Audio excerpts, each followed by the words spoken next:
बहुत अच्छी जगह आए हो, इसलिए सच्ची शिक्षा मिल रही है। हर जगह कथा में यही बोला जा रहा है, भक्ति करो भजन करो, भक्ति करो भजन करो, भक्ति करो भजन करो। भक्ति होनी कैसी चाहिए? भक्ति करना तो है, मैं नहीं बोल रहा हूं कि भक्ति मत करो, भक्ति करना है, लेकिन कैसी भक्ति? उनके लिए उनका किया हुआ उनका भक्ति होना है। आपको मालूम पड़ गया कि ये स्वार्थी है, आप नजदीक आने दोगे नहीं, आप नहीं बताया तो देवी आपको नजदीक आने देती होगी हैं? तो आपको नजदीक जाना है कि धक्का खाना है? तो आज शाम को मंदिर जाके बोल देना, अपराध सहस्राणि क्रियन्ते नित्यसो मैया। हजारों पाप आज तक किया, लेकिन आज हमारे प्रोफेसर ने समझा दिया, इस गोली को ऐसे लेने से ही बीमारी मिटेगी। ये अच्छे से समझा दिया। जय जय। क्या समझा दिया? हम आज तक प्रोफेसर कह रहे थे कि गुनगुने पानी में गोली लेना, और हम ठंडे पानी में लेते रहे। ये काम करेगा? गोली नहीं करेगा। तो आज समझ आ गया कि गोली गलत तरीके से ले रहे थे। आज हम सही तरीके से गोली लेना शुरू भी कर दें, थोड़े दिन में काया कंचन नहीं हो जाए? जय गुरुदेव। हो नहीं जाए काया कंचन? हो जाएगी। हाँ, बंसीलाल जी ऐसे सोचे कि मैं बंसी बजाऊं, जैसे ही काम चलेगा। जितना ज्यादा बोलने की कोशिश करोगे, देखो संसार में जितने मौन रहोगे नुकसान में रहोगे। संसार में बोलना पड़ेगा, समय पर नहीं बोला आदमी आपको ठग देगा। और भगवान और गुरु के पास जितने शांत और विनयवान रहोगे, वसंत विजय भी सब जानता है ना, भगवती भी सब जानती है, तब उधर मौनता के साथ शांत रहोगे तो अपने आप गुरु देखेंगे कि इतना दुख है फिर मुंह नहीं खोल रहा, इतना विवेक, इतना विनय, इसका काम पहले करना चाहिए। जय जय गुरुदेव। वो ना तो पैसे के लिए काम करते हैं, ना रिश्ते के लिए काम करते हैं। क्या देवी रिश्ते हैं इसलिए काम करेगी? नहीं। पैसा लेके काम करेगी? नहीं। वो दया से ही करेगी। आप समझ लो कि कोई गाय नाचने से, आप नाचो तो ही दूध देती हो, उस गाय के सामने दूध निकालना तो आपको क्या करना पड़ेगा? नाचना पड़ेगा। हाँ? नाचना पड़ेगा। कोई गाय गाने से दूध देती हो, तारे ना ना ना, तो आपको क्या करना पड़ेगा महाराज? गाना पड़ेगा। अब आप नाचने वाली के बाद दूध देने वाली गाय के सामने गाने लगे तो, गाने के बाद दूध देने वाली गाय के सामने नाचने लगे तो ध्यान रखो, ये देवी जो भी देगी आपकी श्रद्धा भक्ति से दया आए तो ही देगी। बिल्कुल स्पष्ट बात है, देवी को दया आ जाए आज से वो काम करो। जय हो जय हो। हाँ, देवी को आप पर दया आ जाना। क्या आना? दया आ जाना। वो दया से ही देगी ना। क्या आपका इंडियन करेंसी जो अमेरिका में भी नहीं चलता, अमेरिका दूर, यहाँ से पास में नेपाल में भी नहीं चलता, वो पैसा चढ़ा के देवी को रिझाओगे? वो तो मंदिरों के निर्माण के लिए ये जो ट्रस्ट बना उसके काम आ सकता, देवी के लोक में तो किसी काम का नहीं वो पैसा। ये नारियल, ये फूल, ये तेल उसके किसी काम के नहीं। उसको तो एक ही चाहिए कि आपकी भक्ति कितनी है। और देखो कितनी अच्छी व्यवस्था, किसी भी बैंक में बिना पैसा डाले ही आपके अकाउंट में पैसा बढ़ सकता है क्या? लेकिन ये देवताओं का बैंक ऐसा है, बाहरी बोर्ड लगा है, यहाँ पैसा धन दौलत सामग्री की कोई वैल्यू नहीं है, यहाँ वैल्यू है तो सिर्फ आपकी भक्ति की वैल्यू है। उससे आपका पूरा सब कुछ बढ़ जाता है। क्या बढ़ जाता है? सब कुछ बढ़ जाता है। तो हमको करना क्या चाहिए? भक्ति ऐसी करो उसको दया आए, पुकारो। देखो मैंने शुरुआत में कह दिया, बच्चा जितना जोर जोर से रोता है माँ क्या समझ लेती है? बोलो। ज्यादा भूख लगी है। हाँ? जोर से भूख लगी है ना जी। चुप के ऐसे ही थोड़ा धीरे धीरे चिरक रहा है तो क्या करेंगे? और थोड़ा रोने दा भी भूख नहीं लगी है, अभी थोड़ा ऐसे ही हिल रहा है, फिर क्या करोगे? हाँ? रुदन के अनुसार दूध मिलता है तो पुकार के अनुसार कृपा मिलता है। जय जय गुरुदेव। कैसे मिलता है? पुकार के अनुसार आज से ये ध्यान रखो, गुरुदेव को दया आ जाए वैसे काम करो, माँ को दया आ जाए ऐसे काम करो, भगवान को दया आ जाए, यही भक्ति का एक नियम ही है। उनको सामने वालों को दया आ जानी चाहिए हमारे प्रति। जब भी भगवान प्रकट हुए, जब भी देवता आशीर्वाद देने आए, कब आए आप बोलो, कब आए? हाँ, जब दया आ गई। दया कैसे आएगी? भगवान को दया आप जरी की साड़ी चढ़ाने से आएगी दया? खुशी आएगी, दया नहीं आएगी। खुशी से गारंटी नहीं कि कुछ मिलेगा, दया से गारंटी है कि सब मिलेगा। जय जय गुरुदेव। साड़ी चढ़ाने से आ गया नहीं आएगा, नारियल फूल चढ़ाने से आ गया नहीं आएगा, पुकार से आएगा। अंदर से उधर जाओ, अपने माँ के पास जाओ ना, देखो सुबह जाते हो, दोपहर में टाइम मिले थोड़ी देर जाओ, पहले ही आके यहाँ फालतू मत बैठो। ये समय का पूरा उपयोग करो। एग्जाम के टाइम में जो नहीं लिखता है, उत्तीर्णता के रिजल्ट आते समय वो 1000 कोशिश करें बोर्ड देखने का, क्या आएगा? हाँ? FAIL आएगा, उधर लिखा होगा FAIL। फेल। क्या? फेल। हाँ, ये तो FA5 भी कहते हैं, मैं तो F से फाइल ही कहता हूँ। जय हो। वो तो फाइन भी कह देते हैं, FINE फाइन। क्या कहते हैं? FINE fine. FINE फाइन तो तब होगा जब DAY दया आने जैसे काम करोगे। जय जय गुरुदेव। जब तक कोई FINE नहीं आएगा, F तो आएगा, 4 अक्षर वही आएगा, लेकिन FAIL आ जाएगा। क्या आ जाएगा? FAIL। पढ़े, क्या आया? फेल। तो मैं घड़ी घड़ी बोलता हूँ, देखो तुमसे मेरा कोई रिश्ता नहीं, रिश्ता इतना ही है कि तुम सदा खुश रहो, कल्याण हो तुम्हारा। ये भावना से समझा रहा हूँ कि जो व्यवस्था है उसी में। देखो, कोई दया से कह भी दे कि इस नदी को ऐसे पार करके इस तरफ ऐसे जाने से वो रत्नों का खान मिलेगा, कहना उसका धर्म है। आप वो नदी को उस तरफ पार नहीं करते हुए इस तरफ पार करें तो कोयले का खान मिलेगा, रत्नों का खान तो मिलने से। तो हम भी भगवान की कृपा, देवी की कृपा कैसे मिलेगी? समझाने का काम मेरा है, और जो कोई नहीं जाने वो भी समझा दूं, रहस्यमयी बातें भी समझा दूं, लेकिन करना तो किसको पड़ेगा भाई? हमको। हाँ, मैं पुलाव बना के भी रख दूं, एकदम बढ़िया हलवा बना के भी रख दूं, और बड़ी दया से तुम्हारे मुंह से भी ठूस दूं, इतना तो मैं कर ही सकता हूं। मुंह दबा के खुलवा के अंदर भी डाल दूं, इतना भी जबरदस्ती कर दूं। चबाना किसको पड़े मारा? हम सभी। उसका कोई दूसरा मशीन है क्या? नहीं। हाँ? तो कथा के माध्यम से, भजन के माध्यम से, सत्संगों के माध्यम से, यज्ञ के माध्यम से, पूजा के माध्यम से, विभिन्न कारणों के माध्यम से मैं आपके मुंह खोल के जबरदस्ती ठूस भी सकता हूं। चबाना तो आपको ही पड़ेगा, तब अंदर जाएगा। जय जय गुरुदेव। कब अंदर जाएगा? जब हम चबाएंगे। कब चबाना? मुंह खोलने तैयार नहीं। आप ही बोलो, इधर ही बैठे हो 24 घंटे में कितने घंटे फोनों में, इधर बैठे भी दिल उधर ही तो रमता है। क्या चल रहा है सब? यहाँ तो अच्छा है, सब ठीक है, लेकिन उधर क्या है? अरे उधर वाला वो जाने, इधर जिस मकसद से आई, जिस लक्ष्य से आई, उस विजयी की पोटली लेके जाने की कोशिश कर। जय जय गुरुदेव। तेरा कोशिश क्या होना चाहिए? विजय की पोटली लेके जाना। तो विजय की पोटली नहीं ले, उधर का गांठ खुलवाने में है फोन में। वो गांठ खोलो, अच्छे से खोलो। अरे वो खोलता रहेगा, नहीं तो जाके खोल लेंगे। इधर छोड़ के जाएंगे। बड़ी दया हुई तो देवी ने बुला ली, वापस बुलाएगी नहीं बुलाएगी कल का किसी ने जाना नहीं कि वापस वो बुलाएं नहीं बुलाएं, उसकी मर्जी। आने वाले हर बार आते रहते हैं, और जब उसने सोच लिया नहीं बुलाना तो तुम्हारे पैर में अदृश्य बेड़ी कैसे बांधेगी वो ही जाने, हम नहीं जान सकते।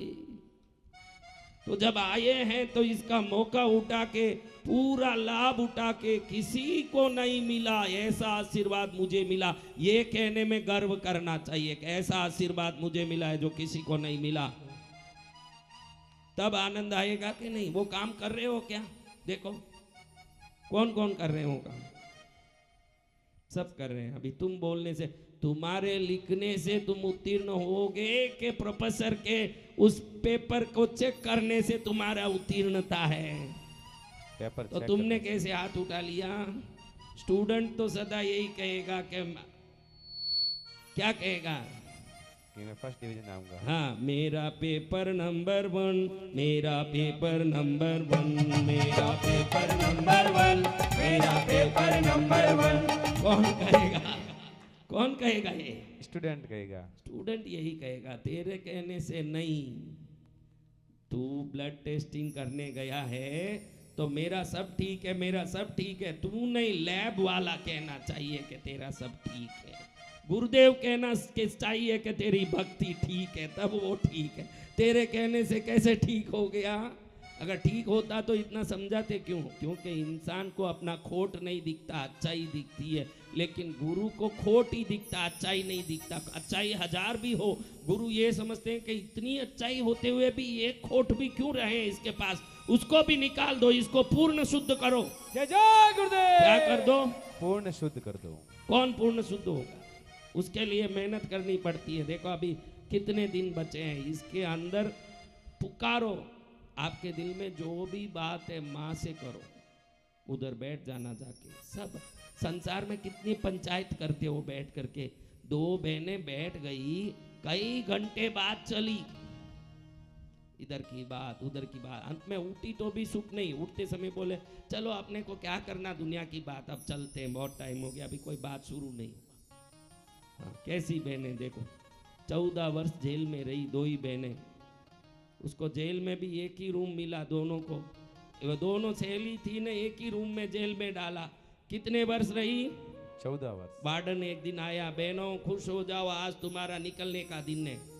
कल मुइया हमको क्यों निकाल रहा, चंडालिया क्यों जा रहा, हमको क्यों भेजा? वो विचार में पड़ गया, कह रहे आज तक जिसको भी भेजा सबने खूब खुश हो करके धन्यवाद दिया कि अब हमको छोड़ दिया, भाई ये गालियां क्यों दे रही है?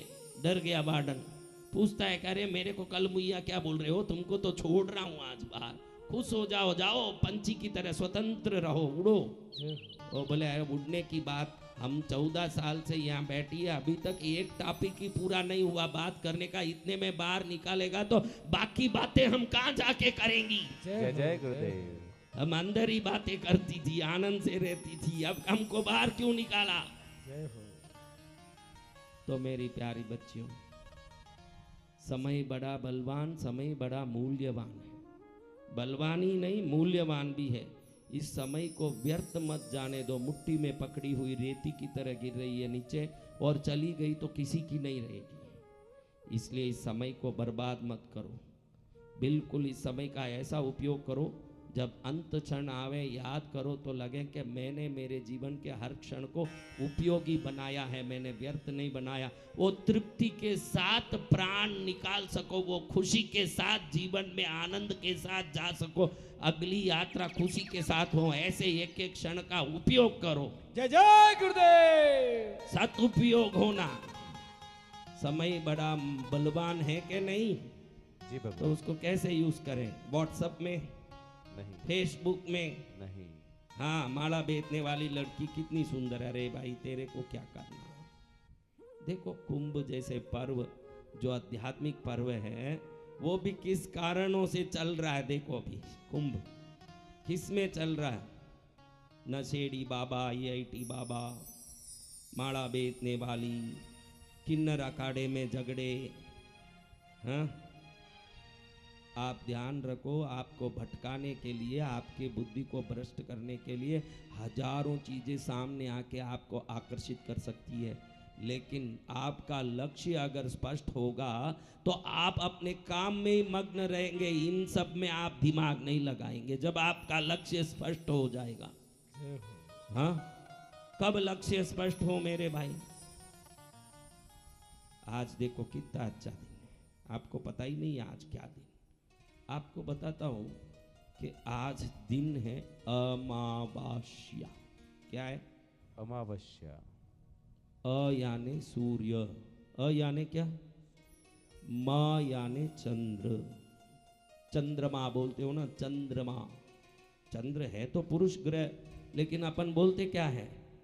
क्योंकि मातृ मातृत्व का जो भी अंश है चंद्र से आता है, पितृत्व का जो भी अंश है सूर्य से आता है। तुम लोग जितने बैठे हो ना, सूर्य शक्ति से संचालित होते हो। तुम जितनी बैठी हो ना, चंद्र शक्ति से संचालित होती हो। किस शक्ति से? चंद्र शक्ति से। अब अ और माँ दोनों एक रेखा में वास करें, अ और माँ एक रेखा में वास करें, अमावास, यही अमावास। बस जय जय गुरुदेव। समझ गए अमावास क्या है? अब और माँ एक रेखा में वास करें। इसका महाभारत में उदाहरण है। महाभारत में दुर्योधन को मालूम है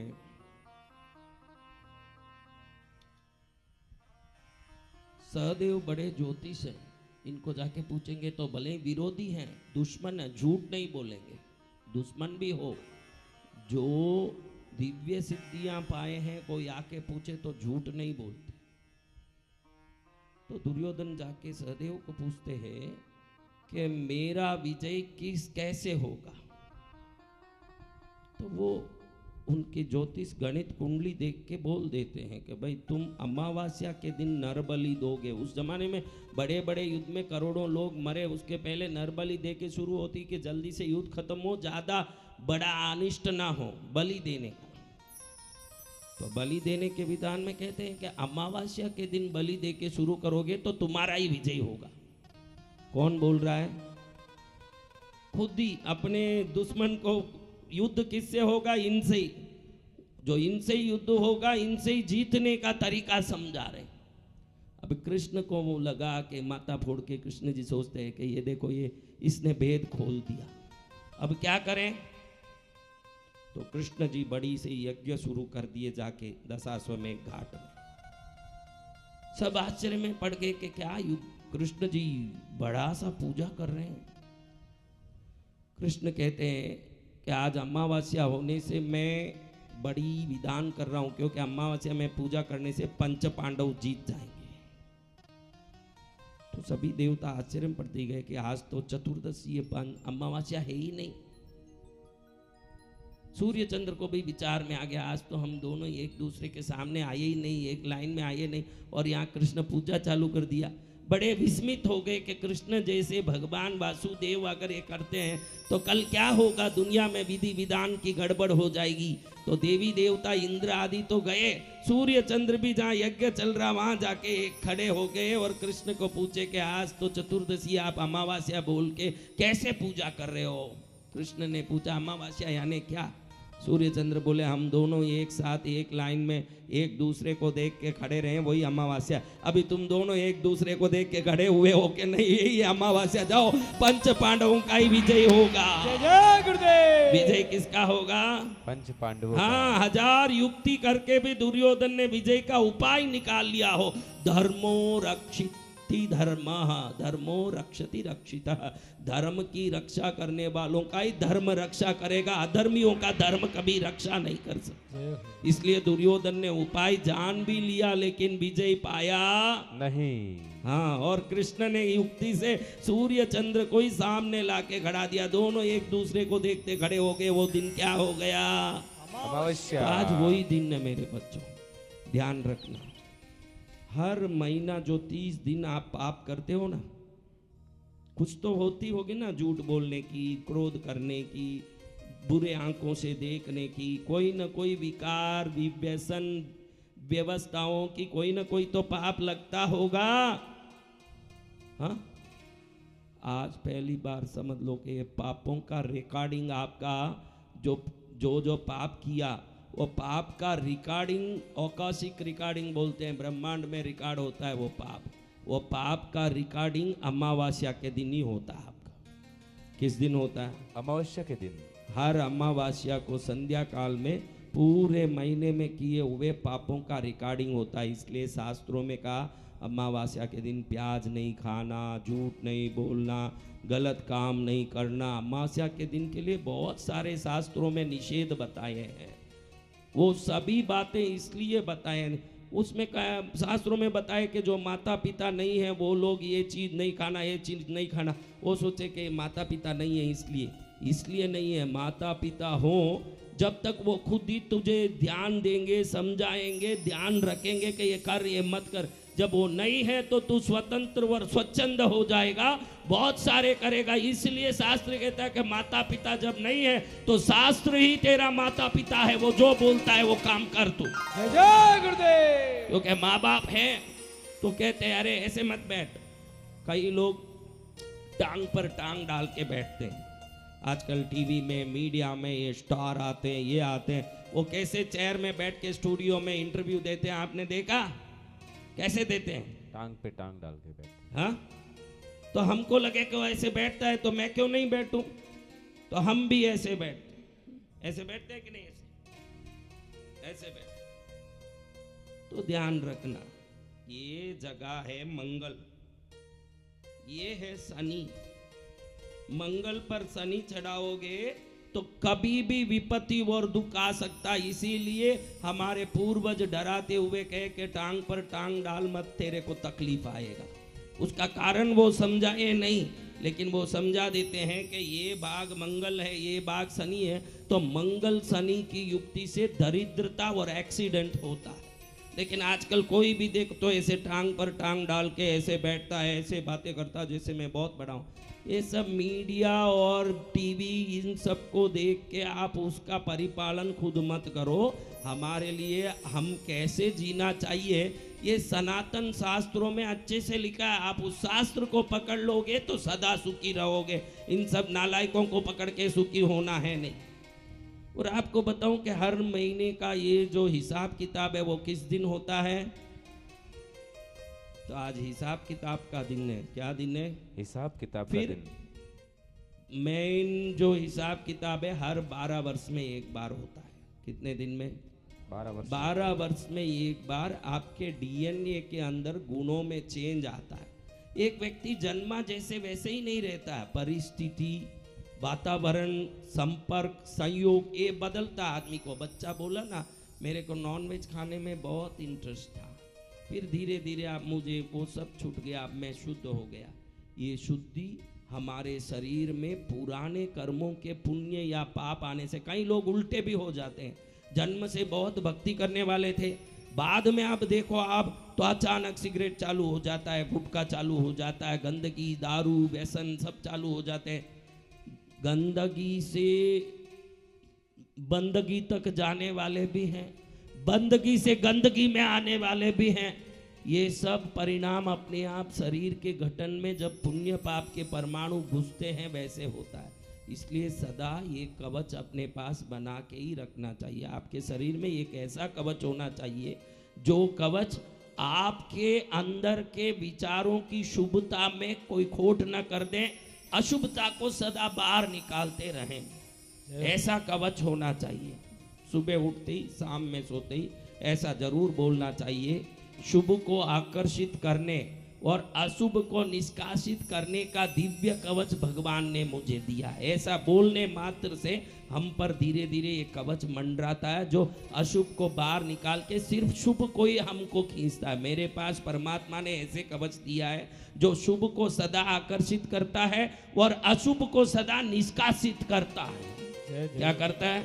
अशुभ को निष्कासित करता है। हाँ, जितना अशुभ है वो बाहर निकलता है। दरिद्रता, पाप, व्यसन, विकार, पीड़ा सब बाहर निकलता रहता, खाली होता है। और जितने शुभ है दुनिया के धन दौलत समृद्धि सुख सब मेरे पास आते ही रहते हैं।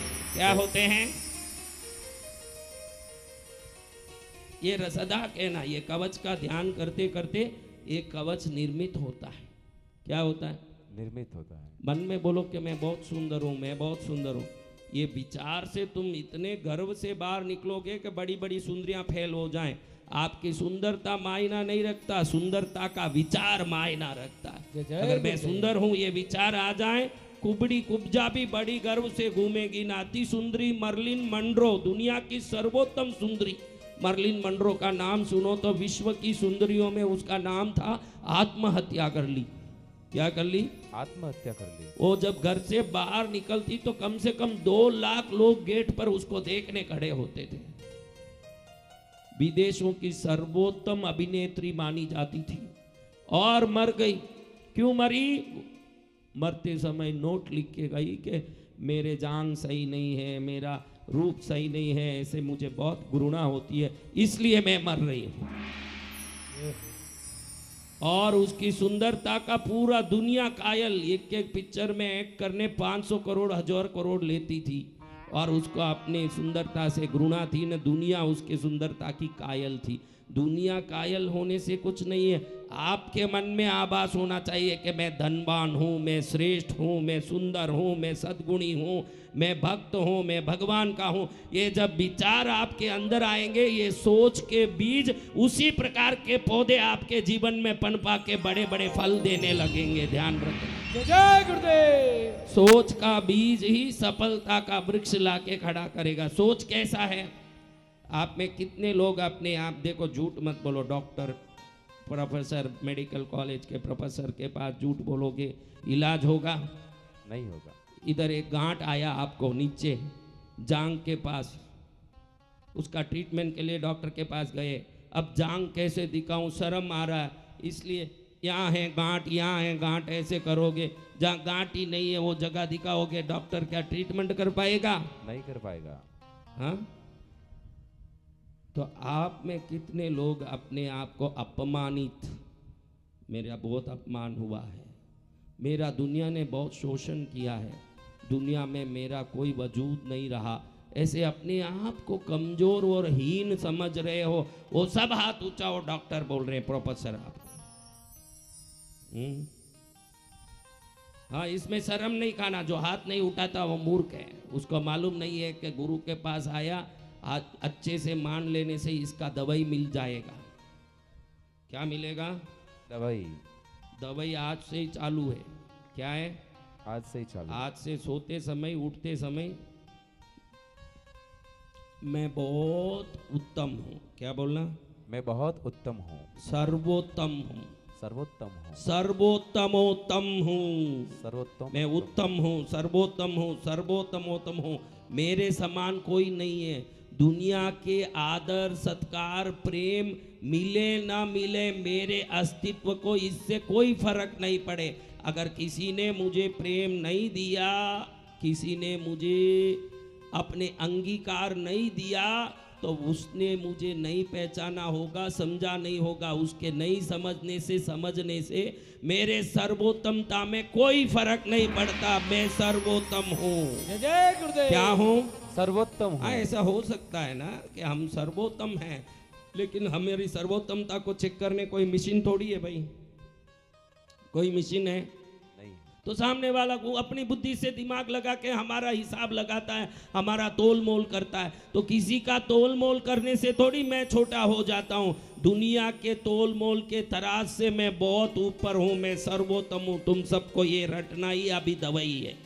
कृष्णगिरी में हर एक को, सब तुम भी ऐसे ही हो, दलिद्रनिया ही हो, लेकिन हाथ नहीं उठाया है, फर्क इतना ही है। अंदर में तो सबको है, मेरा इसने इज्जत निकाल दिया, मेरे को इसने सम्मान नहीं दिया, वो सब में है तुम में। लेकिन तुम नाटकियां हो जो हाथ नहीं उठाई, वो बेचारा उठा दिया, फर्क इतना ही है तो सबको मन में वैर तो सबको है कि मेरे साथ इसने ऐसे कर दिया, है कि नहीं? बोलो, है तो हाथ क्यों नहीं उठाया? फिर है तो क्या?